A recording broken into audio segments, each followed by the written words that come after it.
नमस्कार, छत्तीसगढ़ कौशल्या भूमि में स्वागत है आपका। मैं हूं आपके साथ प्रियंका मिश्रा। बुलेटिन की करेंगे शुरुआत। छत्तीसगढ़ में 10 सीटों पर शाम 3 बजे वोटिंग हुई तो 10 सीटों पर शाम 5 बजे तक वोटिंग हुई है। आपको ग्राफिक्स के जरिए भी दिखाते हैं कि छत्तीसगढ़ में जिन 10 सीटों पर वोटिंग हुई है उनका आंकड़ा क्या है। तो अंतागढ़ की यदि हम बात करें तो अंतागढ़ में 62.67% मतदान हुआ है। भानुप्रतापपुर में 68.50% मतदान। कांकेर की बात करें तो 68% मतदान आज चुनाव के दौरान हुआ। केशकाल में 60.11% मतदान। वहीं कोंडागांव में 69.3% मतदान सामने आया है। नारायणपुर में 53.55% मतदान। दंतेवाड़ा में 51.90% मतदान। बीजापुर में आंकड़ा कम रहा, 30% मतदान आज दर्ज किया गया है। कोटा में 50.12% मतदान सामने आया है। तो इन 10 सीटों के अलावा अगली 10 सीटों की बात करेंगे जहां शाम 5 बजे तक वोटिंग का समय निर्धारित था। खैरागढ़ में 67.48% मतदान सामने आया है। डोंगरगढ़ में 68.20%। वहीं राजनांदगांव की बात करें तो 66% मतदान दर्ज किया गया। डोंगरगांव में 70.80%। वहीं खुज्जी में 71.07%। पंडरिया में 62.40% मतदान। तो कवर्धा बस्तर में 67.48% मतदान। जगदलपुर की बात करें तो जगदलपुर में 68.75% मतदान हुआ है। चित्रकोट में 59.90% मतदान। तो जनता की बात करें तो शाम 5 बजे तक 70.87% मतदान छत्तीसगढ़ के पहले चरण के चुनाव के दौरान दर्ज किया गया। और इसके बाद बात करेंगे अगली खबर की। छत्तीसगढ़ में एक तरफ पहले चरण की वोटिंग हुई तो दूसरी तरफ सियासी तीर भी चले। जहां कांग्रेस होगी वही भ्रष्टाचार होगा। ये एक ही सिक्के के दो पहलू हैं।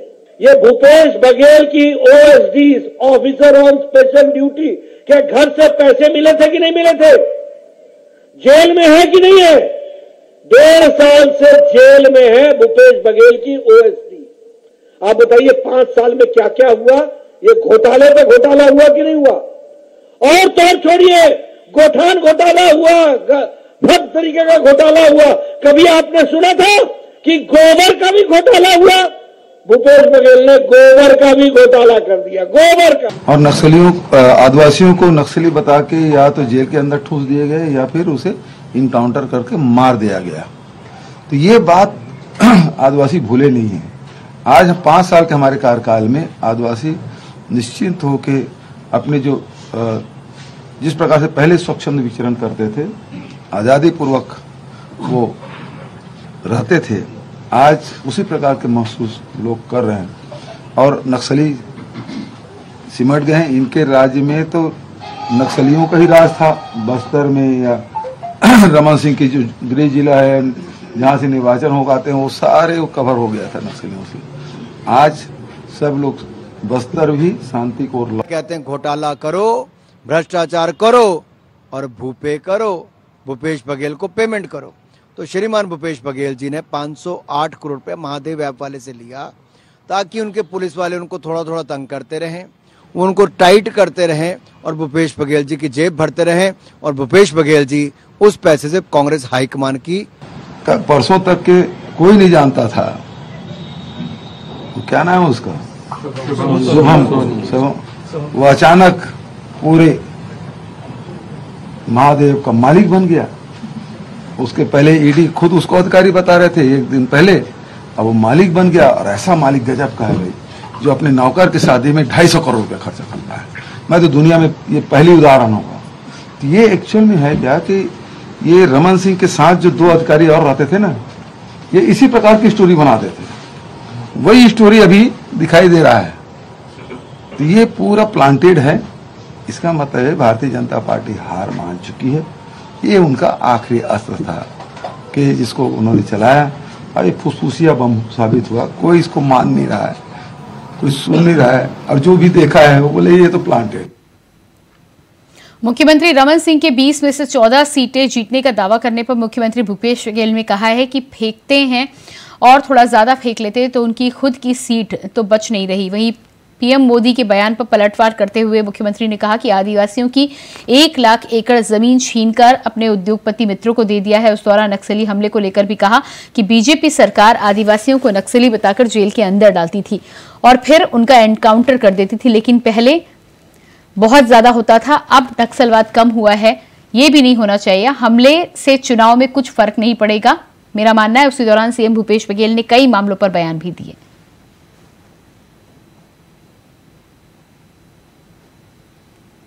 वो तो व्यंग्य किया भारतीय जनता पार्टी पे, क्योंकि अजीत पवार जैसे भाजपा में गए, ईडी से उसका नाम हट गया। हेमंता बिस्वा शर्मा छत्तीसगढ़ में घूम रहे हैं, शारदा चिट फंड घोटाला में उसका नाम था, वो मुख्यमंत्री बने बैठे हैं। नारायण राणे, बहुत सारे नाम हैं जो भारतीय मतलब मोदी वॉशिंग पाउडर से धुलने के बाद सब दाग साफ हो जाता। अब फेंकना है थोड़ा ज्यादा फेंक लेते डॉक्टर साहब, उसकी खुद की सीट तो बच नहीं रही है। और पिछले समय 17 सीट हम लोग जीते थे 20 में से, इस समय उससे भी पार जाएंगे।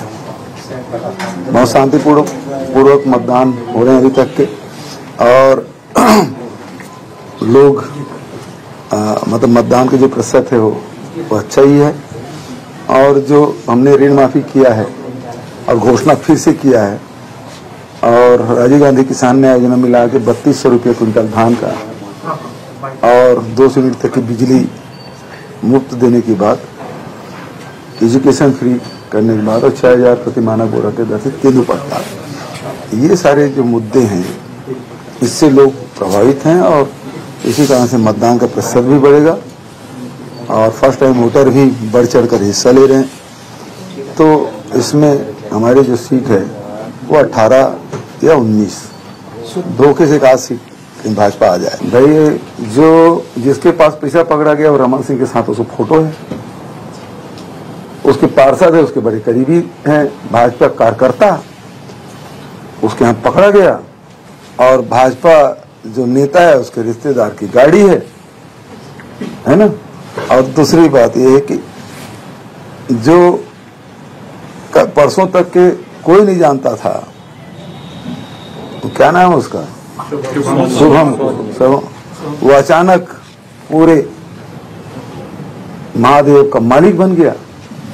उसके पहले ईडी खुद उसको अधिकारी बता रहे थे 1 दिन पहले, अब वो मालिक बन गया। और ऐसा मालिक गजब का है भाई, जो अपने नौकर की शादी में 250 करोड़ रुपए खर्चा करता है। मैं तो दुनिया में ये पहली उदाहरण होगा। तो ये एक्चुअल में है क्या कि ये रमन सिंह के साथ जो 2 अधिकारी और रहते थे ना, ये इसी प्रकार की स्टोरी बनाते थे, वही स्टोरी अभी दिखाई दे रहा है। तो ये पूरा प्लांटेड है।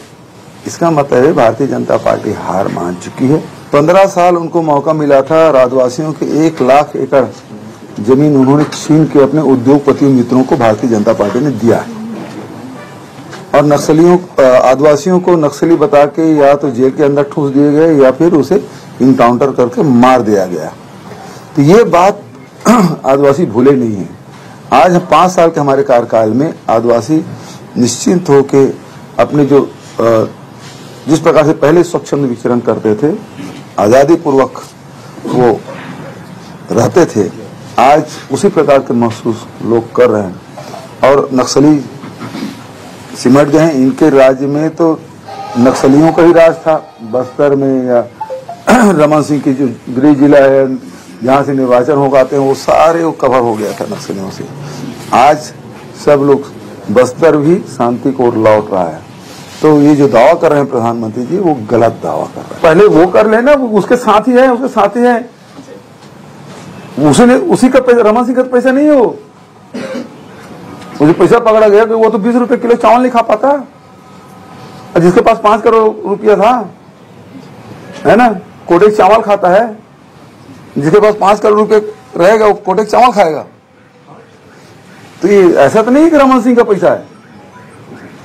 जांच करना चाहिए। अभी तक ईडी क्यों जांच नहीं की, वो गाड़ी किसकी है ना। 17 तारीख को दूसरे चरण का मतदान होना है। 17 तारीख को दूसरे चरण का मतदान होना, छठ पूजा चालू हो रही है उस दिन से, और लाखों जो वोट है वो दूसरे राज्यों में जाएंगे, तो कहीं ना कहीं जो मतदान का नहीं, छठ पूजा की छुट्टी तो छत्तीसगढ़ में भी है, तो और करेंगे क्या भाई? वही तो इनके जो मजबूत जो ये है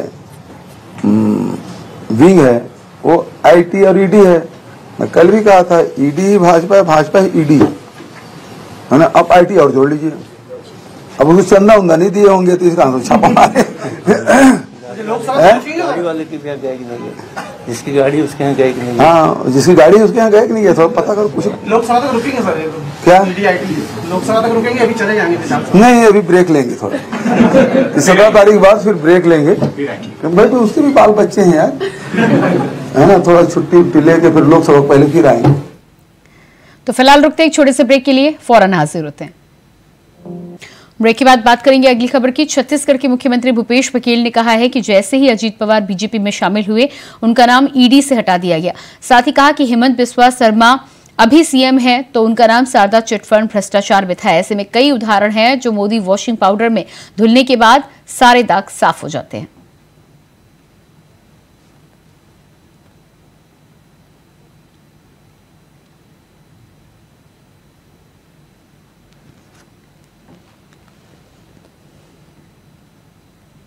प्रधानमंत्री मोदी आम सभा में शामिल होने के लिए सूरजपुर पहुंचे, तो वहीं भाजपा के प्रदेश अध्यक्ष अरुण साव ने मीडिया से बातचीत करते हुए कहा कि छत्तीसगढ़ की 20 सीटों का प्रथम चरण के चुनाव चल रहे हैं। मतदाता उत्साह के साथ वहां वोट कर रहे हैं, सभी सत्ता परिवर्तन चाहते हैं। साथ ही उन्होंने कहा कि 20 सीटों में अधिकांश सीटों पर भाजपा चुनाव जीतेगी और छत्तीसगढ़ में भाजपा की सरकार बनेगी।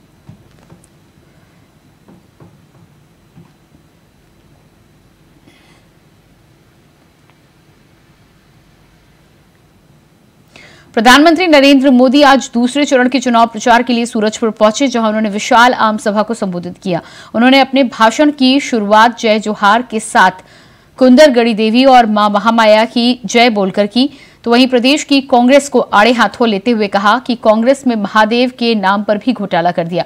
उन्होंने चर्चित महादेव सट्टेबाजी ऐप का जिक्र करते हुए कहा कि आज इसकी चर्चा देश और विदेश तक में हो रही है। कांग्रेस ने अपनी तिजोरी भरने के लिए बच्चों से सट्टेबाजी कराई है। उसी दौरान प्रधानमंत्री नरेंद्र मोदी ने कक्का के नाम पर चुटकी लेते हुए कहा कि 30% कक्का खुलेआम सट्टा चला रहे हैं।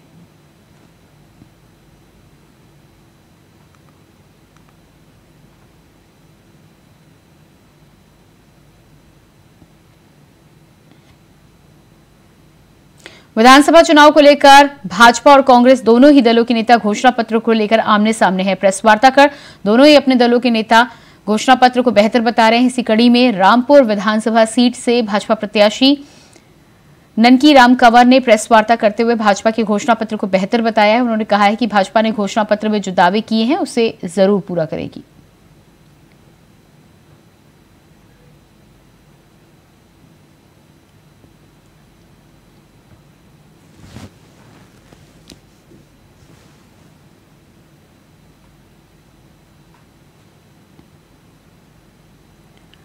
जांजगीर चांपा जिले के अकलतारा में असम के मुख्यमंत्री हेमंत बिस्वा शर्मा पहुंचे। सीएम वहां पर विधानसभा के भाजपा कार्यकर्ता सम्मेलन में शामिल हुए। कार्यकर्ता सम्मेलन के बाद हेमंत बिस्वा शर्मा ने पत्रकारों से बातचीत की। इस दौरान उन्होंने छत्तीसगढ़ की कांग्रेस सरकार पर वादा खिलाफी का आरोप लगाया। साथ ही कांग्रेस के राज में भ्रष्टाचार बढ़ाने की बात की। वहीं बीजेपी के घोषणा पत्र के वादों को पूरा करने और इसके आधार पर सरकार बनाने का दावा किया।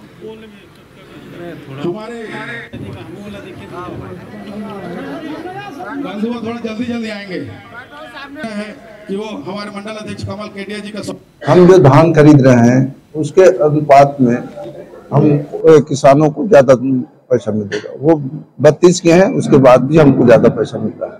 कांग्रेस जो भी आपने देख लिया पिछले वर्ष 35-34 विषय पर उन्होंने घोषणा किया था, एक कभी पूरा कर दिया हो बता दी, नहीं किया तो इसका मतलब है घोषणा करेगी कोई मतलब नहीं। हम अगर घोषणा जो की है उसको पूरा नहीं करेंगे उसके बाद आप भी बोलिए।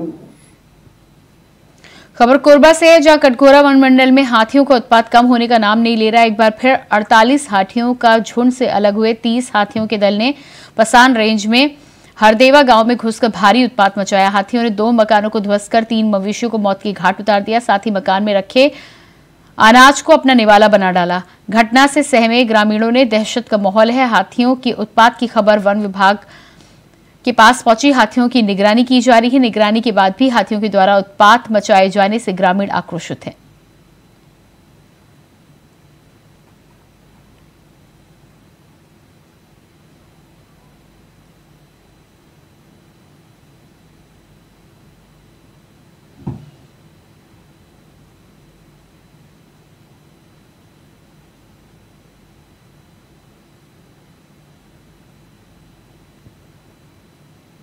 भारत निर्वाचन आयोग के द्वारा इस साल 80 साल से अधिक उम्र के वृद्धजन और दिव्यांग व्यक्तियों को पोस्टल बैलेट पेपर के माध्यम से मतदान कराने की प्रक्रिया उनके घर में ही जारी है। आज बलौदाबाजार के कलेक्टर चंदन कुमार ने पोस्ट व बैलेट पेपर दल को दिव्यांग वृद्धजनों के घर पर रवाना किया। जहां आपको बता दें कि बलौदाबाजार जिले में 17 नवंबर को दूसरे चरण में मतदान होने हैं।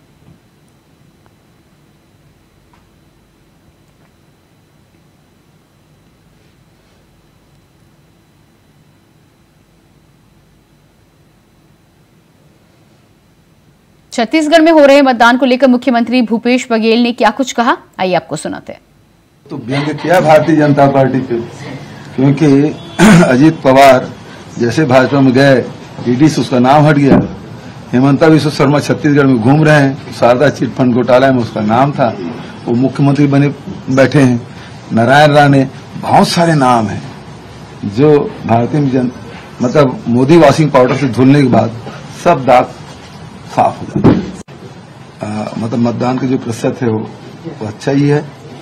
और जो हमने ऋण माफी किया है और घोषणा फिर से किया है, और राजीव गांधी किसान न्याय योजना मिला के 3200 रुपये कुंतल धान का और 200 यूनिट तक की बिजली मुफ्त देने के बाद, एजुकेशन फ्री करने के बाद और 6000 प्रति माह बोरा के तेंदुपत्ता, ये सारे जो मुद्दे हैं इससे लोग प्रभावित हैं और इसी कारण से मतदान का प्रतिशत भी बढ़ेगा और फर्स्ट टाइम वोटर भी बढ़ चढ़कर हिस्सा ले रहे हैं।